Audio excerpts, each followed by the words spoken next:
this this is my response to the post of one of my fellows from this course, and there she described her cycling group and she explained it as a culture.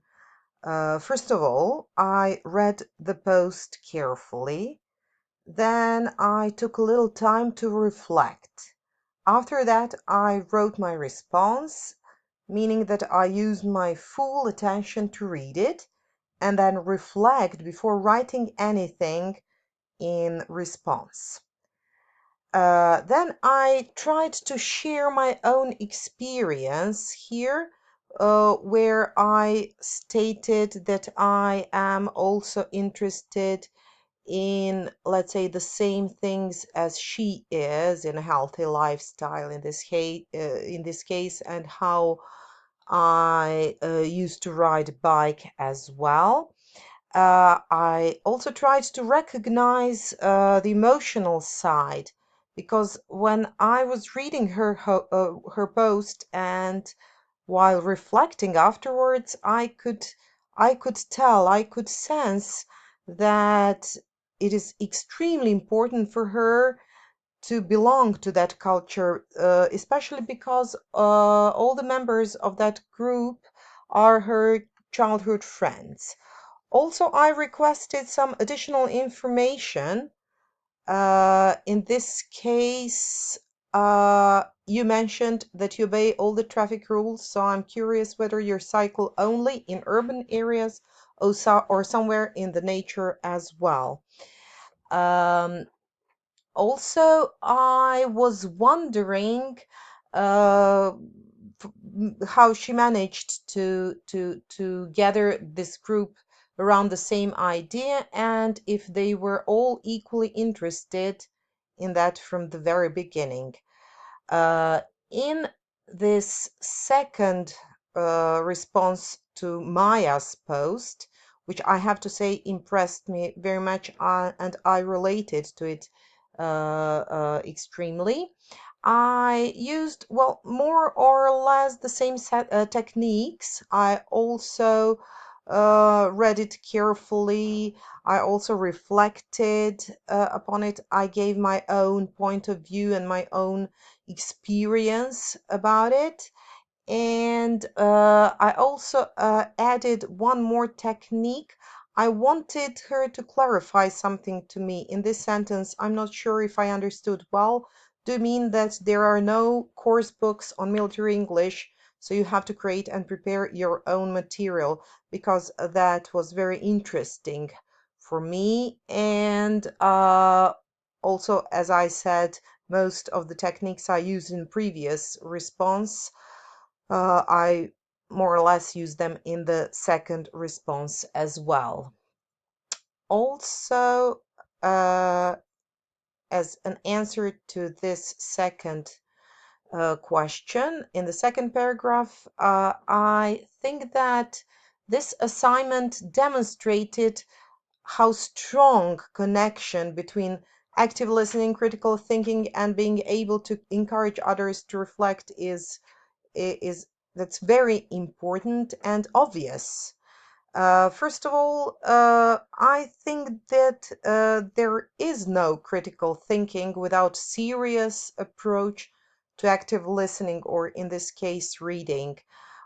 Because once you focus your attention to listening, reading, and then you take some time to reflect in order to fully understand something, then you're definitely going in the right direction, because you're supposed to create a judgment or some sort of conclusion that is not based only on your own opinion, your own point of view.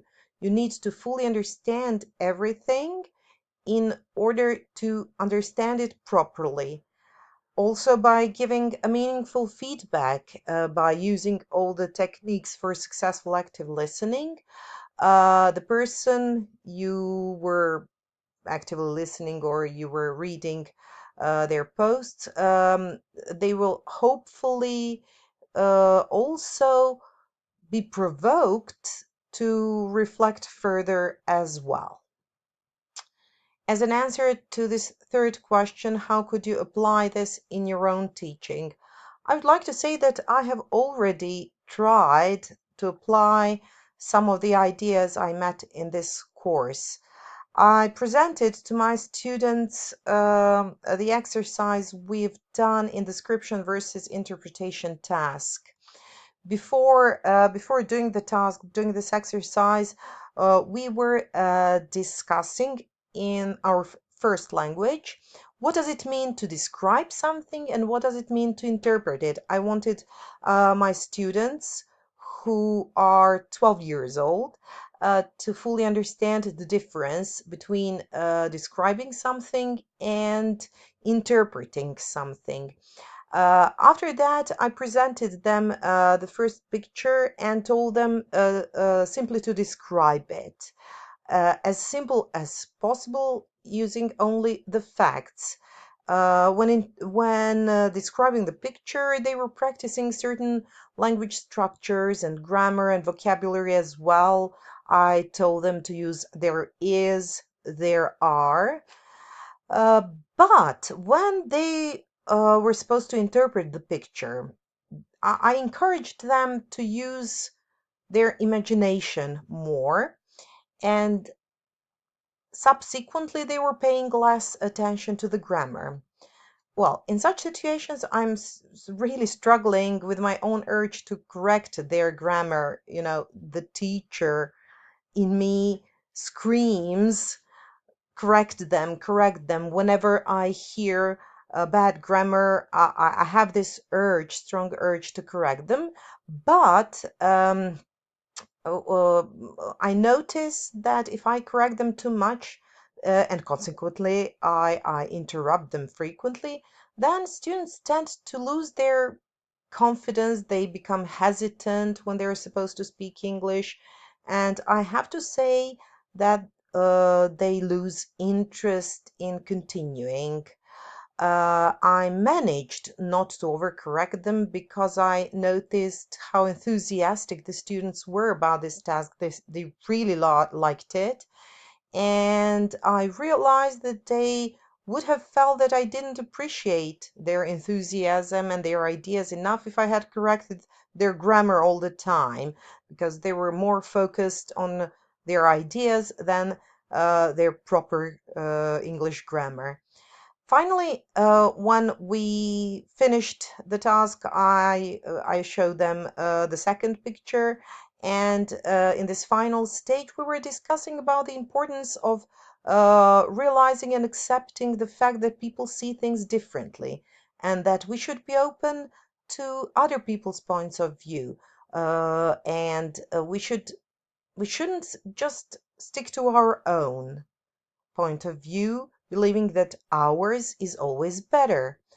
I also tried to I asked them to try in the future, whenever they encounter some conflict or some misunderstanding, try to think of this task we've done and realize that the other person maybe simply has the different point of view. Don't stick to your own point of view as being uh, the correct one without accepting the possibility to hear the other person's perspective.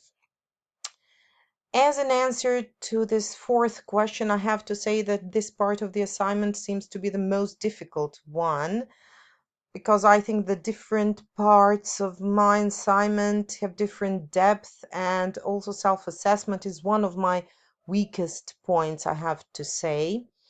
I don't think that I'm realistic enough.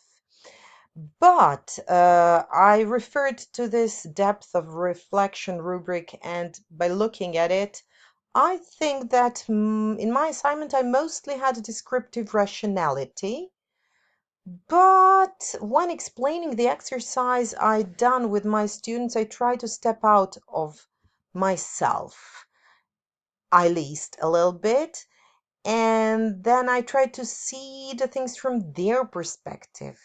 and I also try to understand my own actions and maybe explain, give myself possible reasons for those actions. Also, I was also trying to give some sort of guidance for future, and I don't know if I've been successful, but I see my assignment like this. Thank you. Goodbye.